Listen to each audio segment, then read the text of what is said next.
Reserve bank की ओर से 2000 रुपये के नोट वापस लेने का फैसला प्रत्याशित ही है, क्योंकि एक तो उसके चलन के समय ही कई तरह के प्रश्न उपजे थे और दूसरा उनका प्रचलन लगातार कम होता जा रहा। इस सब के अतिरिक्त बार बार यह भी कहा जा रहा था कि 2000 के नोट काले धन छिपाने का जरिया बना हुआ है।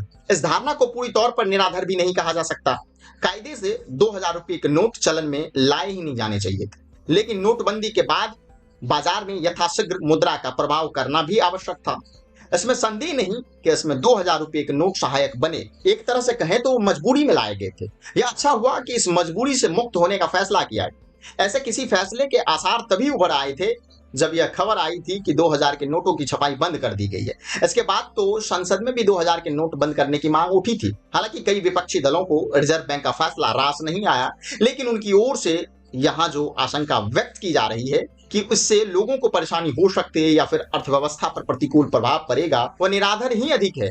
2000 रुपये के नोट के चलन से बाहर करने के फैसले से यदि किसी को परेशानी होने वाली है तो काला धन छिपाने वाले को, ऐसे लोगों को परेशान होना ही चाहिए। 2000 रुपये के नोटों को वापस लेने के रिजर्व बैंक के फैसले के बाद सरकार इस वर्ष सितंबर के बाद इन नोटों के भविष्य को लेकर फैसला करेगी। फिलहाल आसार इसी की है कि 2000 के नोट को हमेशा के लिए चलन से बाहर करने का फैसला लिया जा सकता है। जो भी हो, रिजर्व बैंक के ताजा फैसले को नोटबंदी की संज्ञा देना उचित नहीं होगा, क्योंकि लोग 30 सितंबर तक एक बार में 20,000 मूल्य के 2000 रुपये के नोट बदल सकते हैं। इसके साथ ही उन्हें ग्राहकों के खाते में भी जमा किया जा सकता है।